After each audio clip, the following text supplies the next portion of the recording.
ہماری غیرت زندہ ہے. آج اگر غیرت زندہ ہوتی, آج اگر ضمیر جاگ رہا ہوتا, تو آج کوئی کتا صحابہ پر بھونکتا, نبی پر بھونکتا, ہم اس کی زبان نہ کاٹ دیتے. ہاتھ جوڑ کے عرض کر رہا ہوں میری قوم کے نوجوانوں, اس دن سے ڈرو, اس دن سے ڈرو جب یہی چہرہ ہوگا, یہی شکل ہوگی. ادھر سے گنہگار کی شکل ہوگی, ادھر سے میرے مصطفیٰ کی صورت ہوگی. کون سی شکل لے کر جاؤ گے میرے بھائیوں؟ کون سا چہرہ لے کر جاؤ گے؟ ارے یہی کالی شکل لے کر جاؤ گے. یہ کالی شکل, یہ گناہوں میں ڈوبا ہوا چہرہ کل قیامت کے دن مدینے والے کو دکھاتے ہوئے تمہیں شرم نہیں آئے گی؟ تمہیں حیا نہیں آئے گی؟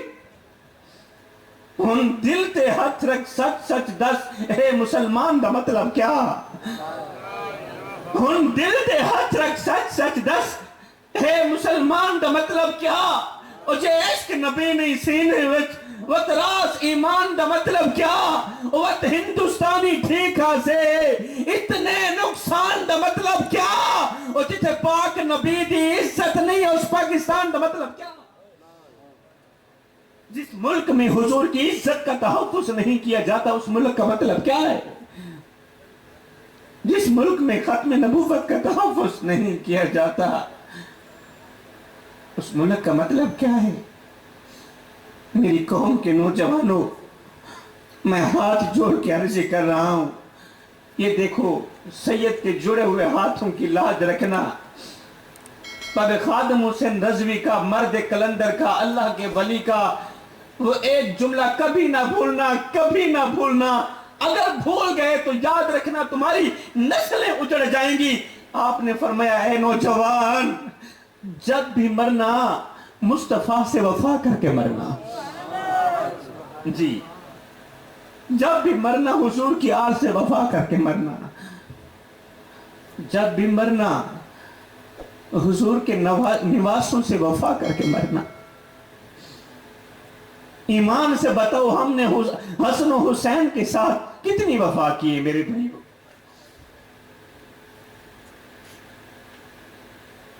کتنی وفا کی ہے فاطمہ کے لال کے ساتھ؟ آج پاکستان کی سرزمین پر کتنے لوگ ہیں جو آج بھی یزید کا دفاع کر رہے ہیں, حسین کے حق میں بولنا نہیں چاہتے, یزید کے حق میں گواہیاں دے رہے ہیں.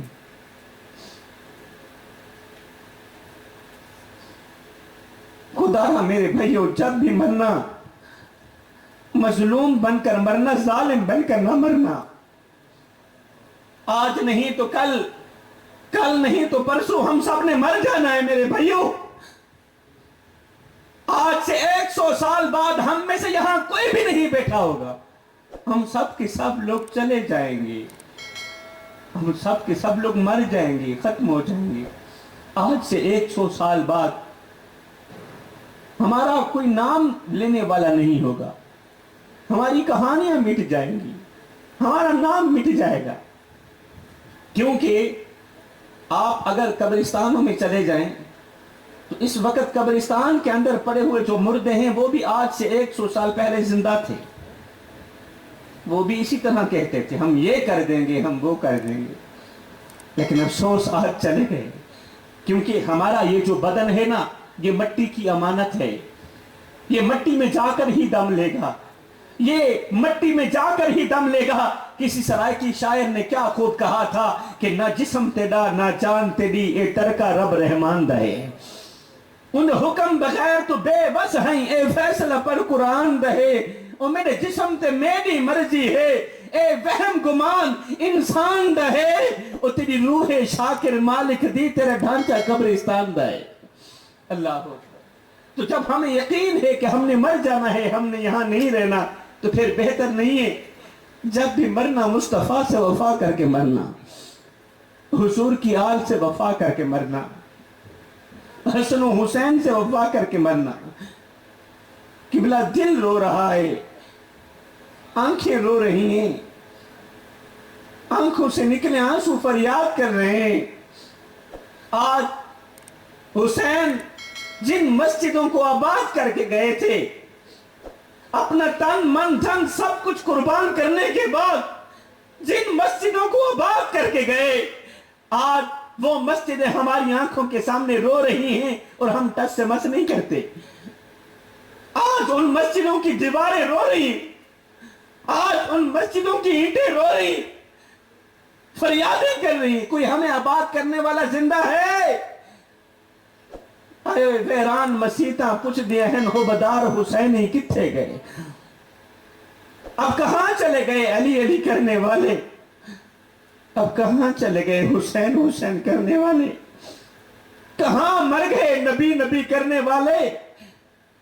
نبی نے فرمایا تھا صحابہ، نماز میری آنکھوں کی ٹھنڈک ہے، نماز میری آنکھوں کی ٹھنڈک ہے۔ بڑے ہی ارمان کے ساتھ کہنا پڑ رہا ہے، 12 ربیع الاول کا دن آنے والا ہے میرے بھائیوں، غور کرنا۔ 12 ربیع الاول کے دن میری قوم کا نوجوان مائک ہاتھ میں پکڑے گا، بلند آواز میں علل اعلان سب کے سامنے کہے گا، غلام یہ رسول میں موت بھی قبول ہے، غلام یہ رسول میں موت بھی قبول ہے۔ ایمان سے بتاؤ، جب میری قوم کا نوجوان 14 صدیاں بعد یہ والا جملہ بول رہا ہوگا کہ غلام یہ رسول میں موت بھی قبول ہے، بتاؤ مدینے میں بیٹھ کے میرے آقا کتنے خوش ہو رہے ہوں گے؟ خوش ہو رہے ہوں گے نا؟ جب 14 صدیاں بعد میری قوم کا نوجوان کہے گا غلام یہ رسول میں موت بھی قبول ہے، کتنے خوش ہوں گے؟ تو جب یہی نوجوان دوسرے دن شراب بھی پیے گا، غلام یہ رسول میں موت بھی قبول ہے کہ نعرے لگانے والا یہی نوجوان جب دوسرے دن زنا بھی کرے گا، جب شراب بھی پیے گا، جب جھوٹ بھی بولے گا، جب ماں باپ کی عزت والی پگڑی خاک میں بھی ملائے گا، بتاؤ مدینہ میں بیٹھ کے میرے آقا روئیں گے نہیں؟ وہ تڑپیں گے نہیں؟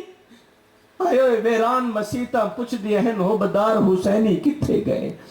پن وقت اذان تے ہوندی ہے، دلدار حسینی کتھے گئے؟ اور نماز تلاوت ادب حیا معیار حسینی کتھے گئے؟ بس نہ دے کیسر مومن ہیں، کردار حسینی کتھے گئے؟ قبلہ کڑوی حقیقت تو یہ ہے، کڑوا سچ تو یہ ہے کہ ہم صرف چوری کھانے والے حسینی رہ گئے، چوری کھانے والے حسین۔ ہم 10 محرم الحرام کے دن کو شربت پینے والے حسینی رہ گئے، باقی ہمارے اندر کھوکھلے ہو چکے ہیں۔ اور کڑوی حقیقت تو یہ ہے کہ ہم نام لیتے ہیں حسین کا اور نقل کرتے ہیں یزید کی۔ ماشاءاللہ پڑھے لکھے لوگ میرے سامنے بیٹھے ہیں، ہم نام لیتے ہیں حسین کا اور نقل کرتے ہیں یزید کی۔ شاہ جی وہ کیسے؟ میں کہتا ہوں آج اگر ہم یزید کی نقل نہ کر رہے ہوتے تو آج فلسطین کے مسلمانوں کے بچوں کے سر تن سے جدا نہ ہو رہے ہوتے۔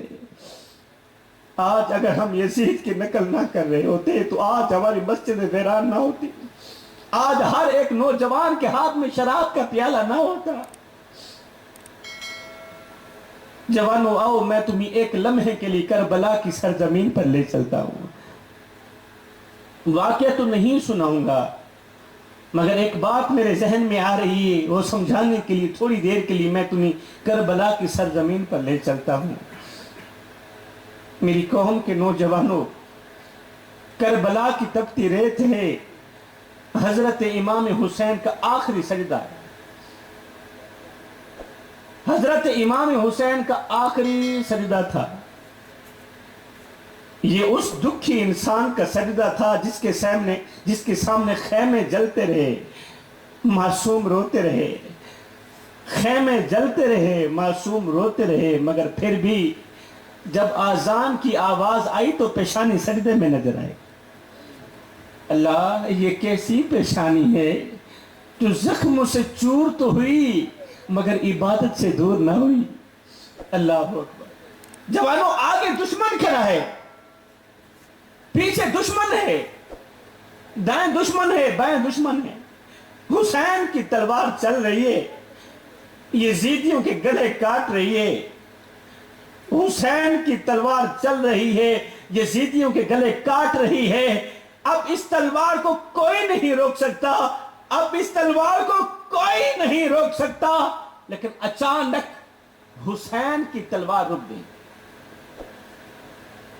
اچانک یزیدیوں میں ہلچل مچ گئی، سوچ میں پڑ گئے۔ جس تلوار کو پیاس نہ روک سکی، جس تلوار کو بھوک نہ روک سکی، جس تلوار کو علی اکبر کی لوٹی ہوئی جوانی نہ روک سکی، جس تلوار کو قاسم کا شباب نہ روک سکا، وہ تلوار اچانک کیسے رک گئی؟ جوانوں، آج کے سبق میں ایک جملہ دے کر جا رہا ہوں، بس یہ ایک جملہ کبھی نہ بھولنا۔ اگر کوئی پوچھ لے کہ حسین کی تلوار کیوں رکی تھی، تو پھر آگے پتہ کیا جواب کیا بنے گا؟ جس تلوار کو پیاس نہ روک سکی، بھوک نہ روک سکی، علی اکبر کی لوٹی ہوئی جوانی نہ روک سکی، قاسم کا لوٹا ہوا شباب نہ روک سکا، وہ تلوار اچانک کیوں رک گئی؟ وہ تلوار اچانک کیوں رک گئی؟ اس لیے کہ نماز کا وقت ہو گیا تھا، اس لیے کہ نماز کا وقت ہو گیا تھا۔ ہے کتنی محبت تھی اللہ کے ساتھ، کتنا عشق تھا نماز کے ساتھ۔ یہاں پر میں تمہیں ایک بڑے ہی مزے کی بات سناتا ہوں۔ حضرت سیدنا امام علی مقام امام حسین علیہ السلام سے پوچھا گیا، حضرت ایک بات بتائیں جی۔ کسی نے پوچھا یہ بتائیں کہ آپ کو جنت عزیز ہے یا نماز عزیز ہے؟ یہ حضرت امام حسین سے پوچھا جا رہا ہے۔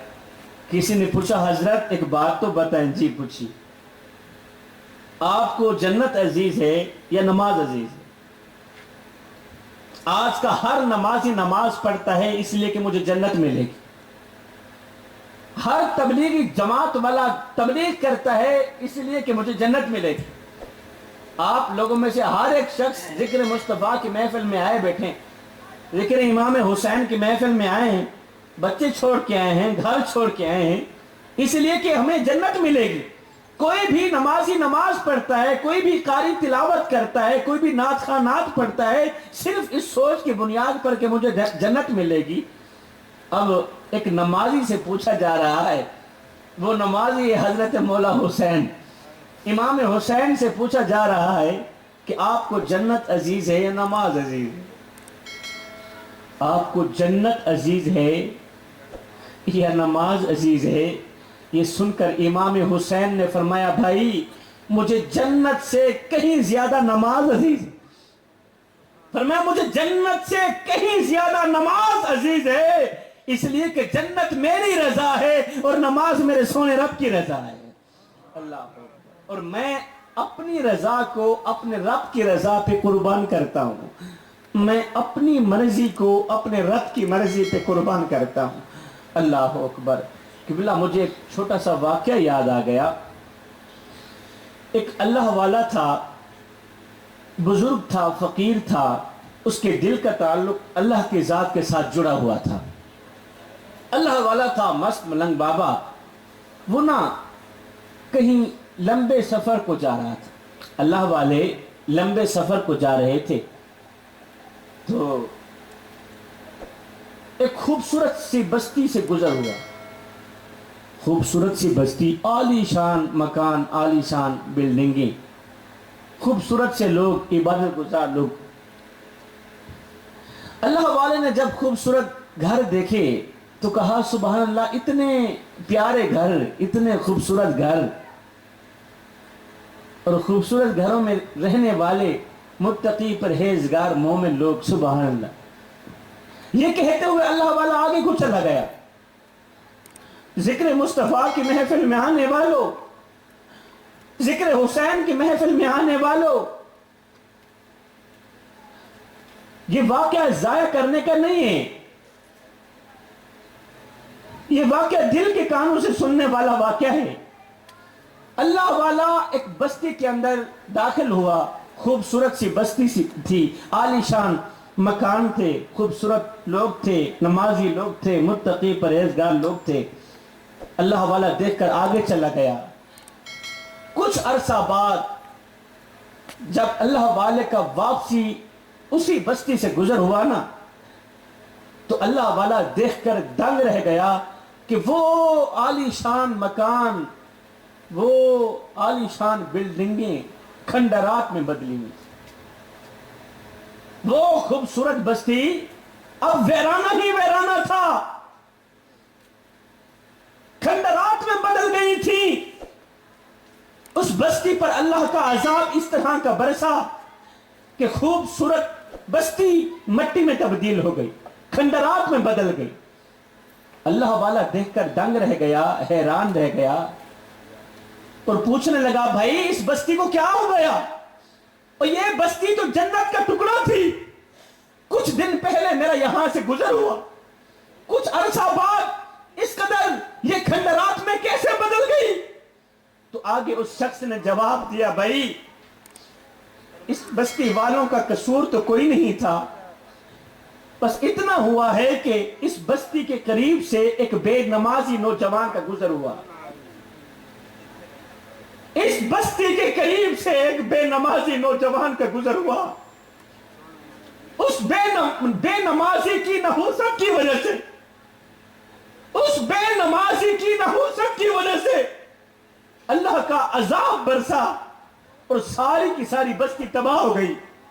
میں سوچ میں پڑ گیا میری قوم کے نوجوانوں، اگر بستی کے قریب سے ایک بے نمازی کا گزر ہو جائے تو وہاں پر اللہ کا عذاب اس طرح کا برستا ہے کہ پوری کی پوری بستی تباہ ہو جاتی ہے۔ اے میرے اللہ ہمیں معاف کر دینا، جس گھر کے پورے لوگ بے نمازی ہوں،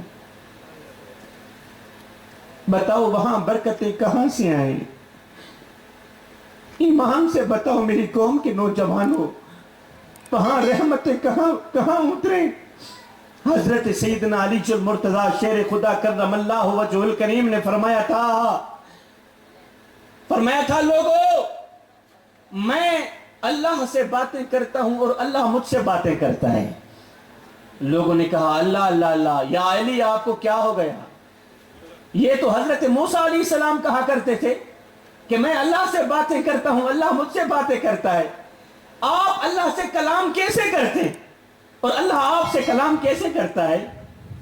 تو حضرت سیدنا علی المرتضیٰ شیر خدا کرم اللہ وجہہ الکریم کا جو جواب ہے وہ ایک بار دل کے کانوں سے سنیں، ایک بار دل کے کانوں سے سنیں، جان میں جان آ جائے گی میری قوم کے نوجوانوں۔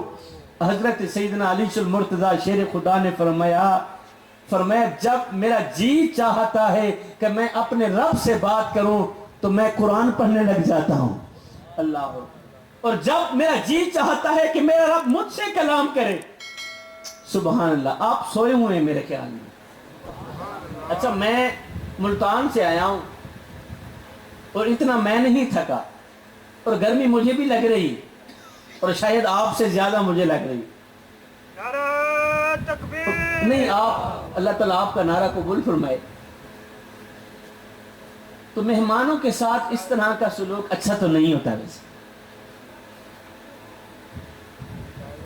اور مہمان بھی آل رسول ہو، حضور کی آل سے ہو، مہمانوں کی کسی بھی مہمان کی مہمان نوازی کرنا حضور کے ہر امتی پر واجب ہے، فرض ہے۔ اور آپ ماشاءاللہ سمجھدار لوگ میرے سامنے بیٹھے ہیں، اور میری مہمان نوازی کرنے کا مطلب یہ نہیں کہ آپ مجھے پیسے دیں، پھر میں یہ سمجھوں گا کہ چلو آپ نے میری مہمان نوازی کی۔ میری مہمان نوازی کرنے کا مطلب یہ نہیں کہ آپ بلند آواز سے نعرے لگائیں اور میں یہ سمجھوں گا کہ واقعی آپ لوگ مہمان نواز ہیں۔ بڑے سے بڑا خطیب ہو، بڑے سے بڑا عالم ہو، مبلغ اسلام ہو، مفکر ملت ہو، حجت الاسلام ہو، اچھے سے اچھا خطاب کرے، اچھے سے اچھا بیان کرے،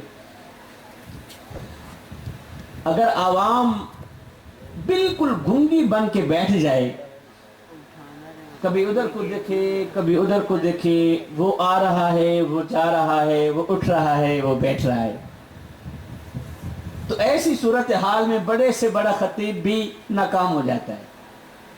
میں تو ویسے ہی چھوٹے قد کا ہوں، میں تو ویسے ہی چھوٹا خطیب ہوں، یہاں تو بڑے سے بڑا مولوی ناکام ہو جاتا ہے۔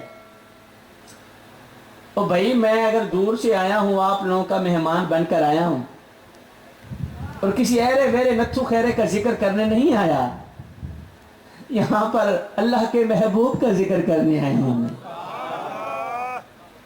اور آپ لوگوں کا حلیہ دیکھ کر، آپ لوگوں کا جناب، آپ لوگوں کی حرکات دیکھ کر مجھے تو بڑا عجیب سا لگ رہا ہے کہ کہاں پر پھنس گیا ہوں میں۔ آپ کبھی ادھر کو دیکھتے ہیں، کبھی ادھر کو دیکھتے ہیں، کبھی ادھر کو دیکھتے ہیں، اگر میری باتوں کی سمجھ نہیں آ رہی تو آپ مجھے بتائیں، شاہ جی آپ کی باتوں کی ہمیں سمجھ نہیں آ رہی، لہٰذا آپ ذرا موضوع چینج کریں، تو پھر میں اپنی گفتگو چینج کروں گا نا، تبدیل کروں گا۔ اگر سمجھ بھی آ رہی ہے پھر بھی آپ کبھی ادھر کو نظر اٹھاتے ہیں، کبھی ادھر کو دیکھتے ہیں، کبھی ادھر کو دیکھتے ہیں، میں کیا سمجھوں گا کہ میں کوئی تعلیم یافتہ لوگوں میں آئے بیٹھا ہوں؟ ہرگز نہیں سمجھوں۔ اب آپ تمام لوگ میری طرف دیکھیں، میں سید ماں کا بیٹا ہوں، سید باپ کا بیٹا ہوں، میں ہاتھ جوڑ کے آپ لوگوں کے آگے ایک دو باتیں رکھ کے اجازت چاہوں گا، اور دوران خطاب میں آپ لوگوں سے تھوڑی سی خیرات مانگنا چاہتا ہوں۔ باقی مزید صرف 10 منٹ مجھے دے دیں، اونلی 10 منٹ۔ 10 منٹ کے اندر کوئی ادھر کو نہیں دیکھے گا، کوئی ادھر کو پر بھی نہیں مارے گا۔ 10 منٹ مجھے دے دیں، اور دوران خطاب میں آپ لوگوں سے تھوڑی سی خیرات مانگنا چاہتا ہوں۔ میرے مسلمان بھائیوں، میری قوم کے نوجوانوں، میں دوران خطاب ہی آپ لوگوں سے تھوڑی سی خیرات مانگنا چاہتا ہوں، بس وہ خیرات میری جھولی میں ڈال دو، میں دعائیں دیتا ہوا یہاں سے رخصت ہو جاؤں گا، پھر ہمیشہ کے لیے تمہیں دعائیں دیتا رہوں گا۔ شاہ جی بتائیں نا وہ کون سی خیرات ہے؟ ہم تو حضور کی آل کے نام پر جان قربان کرنے کو تیار ہیں، اور یہ خیرات کیا چیز ہے؟ اور ہاں، وہ خیرات پیسوں کی نہیں ہے، وہ خیرات مال و دولت کی نہیں ہے، وہ خیرات کپڑوں کی نہیں ہے، میں نے اچھے سے اچھا کپڑا پہن رکھا ہے، وہ خیرات گاڑی بنگلہ محل مکان کی نہیں ہے، اللہ تعالی نے مجھے سب کچھ دیا ہے۔ شاہ جی آپ بھوکے بھی نہیں ہیں، آپ کو روٹی بھی نہیں چاہیے، آپ پیاسے نہیں، آپ کو پانی بھی نہیں چاہیے، پھر بتاؤ نا وہ کون سی خیرات؟ بس میری قوم کے نوجوانوں، یہ ایک خیرات میری جھولی میں ڈال دو۔ میں سید ماں کا بیٹا ہوں، سید باپ کا بیٹا ہوں، تم سے وعدہ کرتا ہوں ہمیشہ کے لیے تمہیں دعائیں دیتا رہوں گا۔ اب سنیے گا وہ کون سی خیرات ہے، دل کے کانوں سے سنیے گا وہ کون سی خیرات ہے۔ میں کہتا ہوں اے نوجوان، زمین سے لے کر آسمان تک گناہ کرنا میرا اللہ تمہیں معاف کر دے گا۔ درختوں کے پتوں کے برابر گناہ کرنا میرا اللہ تمہیں معاف کر دے گا۔ ریت کے ذروں کے برابر گناہ کرنا میرا اللہ تمہیں معاف کر دے گا، معاف کر دے گا، معاف کر دے گا، کیونکہ میرے سونے محمد کا رب ہے ہی معاف کرنے والا۔ تو جب وہ ہے ہی معاف کرنے والا، پھر ہمارے گناہوں کو کیوں نہیں معاف کرے؟ میں کہتا ہوں سب کچھ کرنا اللہ معاف کر دے گا، مگر کبھی بھی یہ ایک گناہ نہیں کرنا، کبھی بھول کر بھی یہ ایک گناہ مت کرنا میری قوم کے نوجوانوں۔ سب کچھ کرنا، آسمان کے تاروں کے برابر گناہ کرنا میرا اللہ تمہیں معاف کر دے گا۔ درختوں کے پتوں کے برابر گناہ کرنا میرا اللہ پھر بھی تمہیں معاف کر دے گا، مگر کبھی بھول کر بھی یہ ایک گناہ نہ کرنا، یہ ایک گناہ اگر بار بار کرو گے تو یاد رکھنا تمہاری نمازیں قبول نہیں ہوگی، یاد رکھنا پھر تمہارا روزہ بھی قبول نہیں ہوگا، یاد رکھنا پھر تمہارا حج بھی قبول نہیں ہوگا۔ بس اسی ایک گناہ سے توبہ کی خیرات مانگتا ہوں، اسی ایک گناہ سے توبہ کر لو کہ شاہ جی ہم مر تو جائیں گے مگر یہ ایک گناہ کبھی نہیں کریں گے۔ میں یوں سمجھوں گا آپ لوگوں نے میری جھولی میں خیرات ڈال دی اور پھر میں ہمیشہ کے لیے تمہیں دعائیں دیتا رہوں گا۔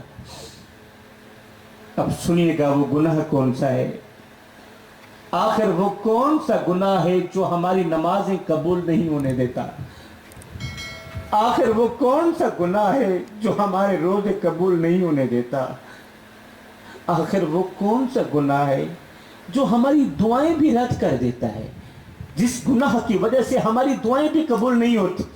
اب سنیے گا، دل کے کانوں سے سنیے گا میرے بھائیو، میں نے پہلے بھی عرض کی ہے، 10 منٹ میں سے 3 منٹ بیان ہو گیا، اب باقی 7 منٹ رہ گئے۔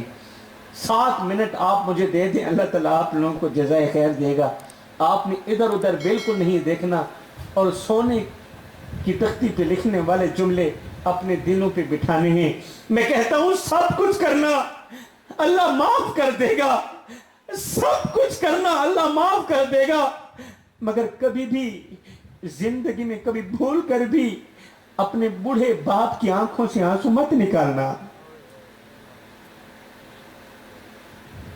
یہ ایک گناہ اتنا بڑا خطرناک گناہ ہے کہ نہ تو نمازیں قبول ہونے دیتا ہے، نہ تو روزہ قبول ہونے دیتا ہے۔ میں کہتا ہوں سب کچھ کرنا، ہر ایک گناہ کرنا، ہر ایک گناہ کی بخشش ہے، مگر جو نوجوان اپنے بوڑھے باپ کی آنکھوں سے آنسو نکالتا ہے نا، یہ ایک ایسا گناہ ہے اس کی کوئی بخشش نہیں، تب تک جب تک بوڑھا باپ معاف نہیں کرتا۔ میں ہاتھ جوڑ کے عرض کر رہا ہوں میری قوم کے نوجوانوں، اس چھوٹے سے مجمع کے اندر کتنے باپ ایسے بیٹھے ہیں جو آج بھی اپنی اولاد کی وجہ سے بہت زیادہ پریشان ہیں، کتنے باپ ایسے بیٹھے ہیں جن کو پوری پوری رات نیند نہیں آتی، دل بے چین رہتا ہے، دل بے قرار رہتا ہے، دل کی دنیا اجڑی ہوئی لگتی ہے، پوری پوری رات نیند نہیں آتی، ہائے لیکھاں بچ بھی چھوڑے رہ گئے، رو رو اتھرو تھوڑے رہ گئے، کسے بھی میرا حال نہ پوچھیا، ہاتھ بھی میرے جوڑے رہ گئے، پتر ان تے آ جا ان گل چلا، کیونکہ زندگی دے دن تھوڑے رہ گئے، لیکھاں وچ بھی چھوڑے رہ گئے، ہجر تیرا جے پانی منگے تے میں خونے نہ دے کھیڑا، جی کر دے تینوں کھول بٹھا کے درد پرانے چھیڑا، لے او یار حوالے رب دے تے میلے 4 دن آ دے، اس دن عید مبارک ہو سی جس دن پھر ملائیں گے۔ قبلہ بڑے ہی افسوس کے ساتھ کہنا پڑ رہا ہے کہ آج بیٹا یورپ میں ہے، بیٹا امریکہ میں ہے، وہ دبئی میں ہے، وہ اپنی فیملی سے تو بات چیت کرتا ہے، وہ اپنی بیوی بچوں سے بات کرتا ہے، اگر نہیں کرتا تو وہ اپنے بوڑھے باپ سے بات نہیں کرتا، بوڑھے باپ سے بات کرنا گوارا نہیں کرتا، کیونکہ بوڑھے باپ کی آواز اسے اچھی نہیں لگتی، بوڑھے باپ کی بات اسے اچھی نہیں لگتی، بوڑھے باپ کے درد سننا اسے اچھا نہیں لگتا۔ خدارا میرے بھائیو، او میری قوم کے نوجوانوں، کسی کو اتنا مت ستاؤ، کسی کو اتنا مت رلاؤ، اپنے بڑے باپ کو اتنا مت ستاؤ، اتنا مت رلاؤ، اتنا مت تڑپاؤ کہ وہ اللہ کے سامنے تمہارا نام لے کر رو پڑے۔ خدا پاک کی عزت کی قسم، اگر تمہارا بوڑھا باپ اللہ کے سامنے تمہارا نام لے کر رو پڑا اگر وہ سجدوں کے دوران، وہ دعاؤں کے دوران، وہ تمناؤں کے دوران تمہارا نام لے کر رو پڑا تو یاد رکھنا تمہارے لیے بہت بڑا مسئلہ بن جائے گا، تم بہت بڑی بلا کے منہ میں آ جاؤ گے، پھر تم بہت بڑی مصیبت کے منہ میں آ جاؤ گے۔ کسی سرائیکی شاعر نے کیا خوب کہا تھا، ہائے جی میں کو آن روایا ہے میں مانگوں پل پل روزیں، کہتا ہے جی میں کو آن روایا ہے میں مانگوں پل پل روزیں، ایک واری رو کے ٹھک پوسیں بل دل لکسیا ول ول روزیں، انہیں دکھڑے آن منڈیسیا کوئی تو لا کندیاں کو گل روزیں، بس شاکر فرق میں یاد دہے میں اجرو نہ تو کل روزیں۔ خدا را میرے بھائیوں، او میری قوم کے نوجوانوں، آج ماں باپ زندہ ہیں، ان کی قدر کر لو، کہیں ایسا نہ ہو۔ حضرت سیدنا علی المرتضیٰ شیر خدا کرم اللہ وجہ الکریم نے کیا خوب فرمایا تھا، فرمایا اپنے ماں باپ کے آگے اونچی آواز میں بات مت کیا کرو، اپنے ماں باپ کے آگے اونچی آواز میں بات مت کیا کرو، فرمایا جس دن یہ خاموش ہو گئے نا اس دن تم ان کی آواز سننے کو ترسو گے۔ اللہ اکبر۔ شرط لگی تھی دنیا کو ایک لفظ میں لکھنے کی، شرط لگی تھی پوری دنیا کو ایک لفظ میں لکھنے کی، لوگ کتابیں ڈھونڈتے رہے، میں نے قلم اٹھائی ماں لکھ دیا۔ اللہ اکبر، اللہ اکبر۔ تو فرمایا سب کچھ کرنا، یہ ایک گناہ کبھی نہیں کرنا۔ اب دوسرا گناہ بھی سن لو، دوسرا بھی گناہ جو کوئی بھی عبادت قبول نہیں ہونے دیتا۔ اللہ فرماتا ہے ویسے تو زمین سے لے کر آسمان تک گناہ کرو میں رب تمہیں معاف کر دوں گا، مگر دو چیزوں پر کبھی بھی کمپرومائز نہیں کروں گا، دو چیزوں پر کبھی بھی میری تمہاری صلح نہیں ہوگی۔ یا اللہ وہ دو چیزیں کون سی ہیں؟ فرمایا پہلا گناہ والدین کی آنکھوں سے آنسو مت نکالنا۔ یا اللہ دوسرا گناہ کون سا ہے؟ اللہ فرماتا ہے یہ جو 3 انچ کی پیشانی نہیں ہے، پیشانی یہ جو 3 انچ کی پیشانی ہے یہ میں رب کے سوا کسی غیر کے آگے نہ جھکانا۔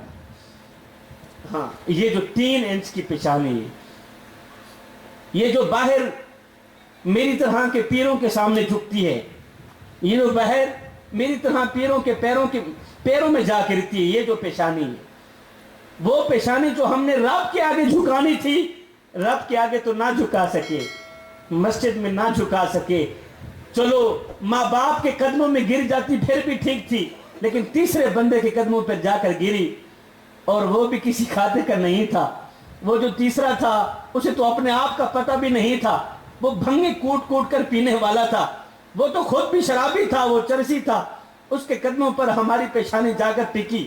اللہ اکبر۔ میرے بھائیوں قیامت کے دن یہی پیشانی ہم پر لعنتیں کریں گی۔ فرمایا سب کچھ کرنا میں رب تمہیں معاف کر دوں گا، اگر میں معاف نہیں کروں گا تو پھر کون معاف کرے گا؟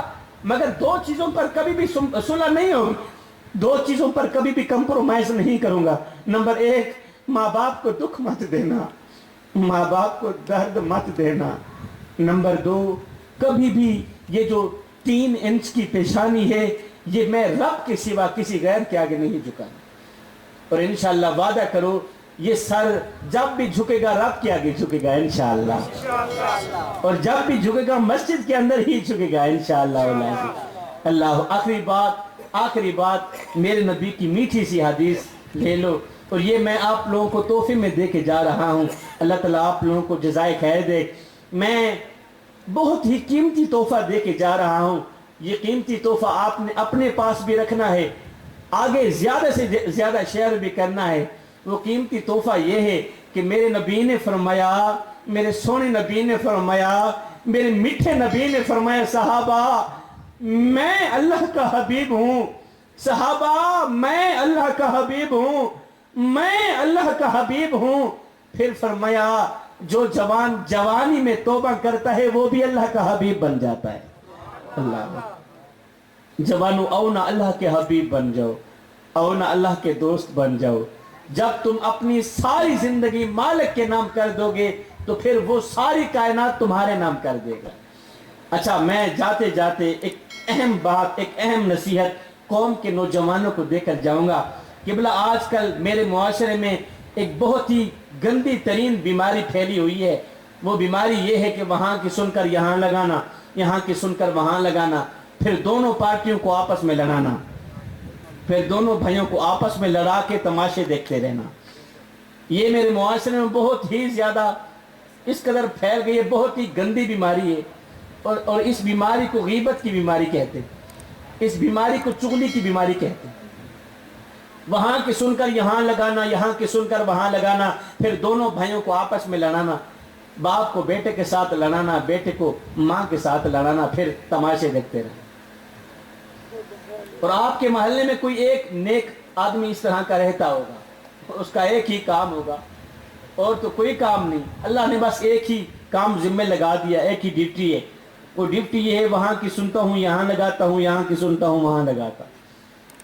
اللہ جانے ان کو تنخواہ کون دیتا ہے جو اس طرح کے کام کرتے ہیں۔ انسان نے کوئل سے پوچھا، کوئل ایک بات تو بتا، اگر تو کالی نہ ہوتی کتنا اچھا ہوتا۔ انسان نے کوئل سے پوچھا، کوئل ایک بات تو بتا، اگر تو کالی نہ ہوتی کتنا اچھا ہوتا۔ پھر انسان نے ایک دن دریا سے پوچھا، پانی ایک بات تو بتا، اگر تو کھارا نہ ہوتا کتنا اچھا ہوتا۔ پھر انسان نے قبلہ ایک دن گلاب کو اٹھایا، پھول کو اٹھایا، تلی پہ رکھا، پوچھنے لگا، گلاب پھول اگر تیرے اندر یہ کانٹے نہ ہوتے تو کتنا اچھا ہوتا۔ تینوں بول پڑے، اے انسان، اگر تیرے اندر دوسروں کے عیب ڈھونڈنے کی عادت نہ ہوتی تو کتنا اچھا ہوتا۔ آج کا انسان دوسروں کے عیب ڈھونڈنے کی کوشش کرتا ہے، لیکن اپنے گریبان میں جھانک کر کے نہیں دیکھتا کہ میرے اندر بھی کوئی عیب ہے یا نہیں۔ قصہ مختصر میرا، اللہ فرماتا ہے، یا ایھا الذین آمنوا ادخلوا فی السلم کافہ، اے ایمان والو پورے کے پورے اسلام میں داخل ہو جاؤ، سر سے لے کر پیروں تک مکمل طور پر اسلام میں داخل ہو جاؤ، یعنی کہ آدھے تتر اور آدھے بٹیر بن کر نہ رہو۔ اگر کردار یہی ہوا تو پھر مثال وہی ہوگی کہ دھوبی کا کتا، نہ گھر کا نہ گھاٹ کا۔ میری قوم کے نوجوانوں، یہ زندگی کے لمحے تمہارے اور میرے لیے غنیمت ہیں، انہی لمحوں میں کچھ کر لو، انہی لمحوں میں بوڑھے باپ کی چٹی داڑھی کا حیا کر لو، انہی لمحوں میں مسجدوں میں جا کے پیشانیاں رگڑ رگڑ کے اللہ کو راضی کر لو۔ معلوم نہیں پھر فرصت ملے نہ ملے، معلوم نہیں پھر یہ زندگی کے لمحے ملے نہ ملے۔ میں مشکور ہوں آج کی محفل کی انتظامیہ کا، خصوصاً بھائی محمد رضوان صاحب کا، آپ کی انتظامیہ کا، آپ کے بزرگوں کا، اور خصوصاً میرے بھائی محمد اقبال بھٹی صاحب کا، جنہوں نے مجھ جیسے نالائق اور ناکارہ خلائق انسان کو آج کی اس خوبصورت بزم سعید کے اندر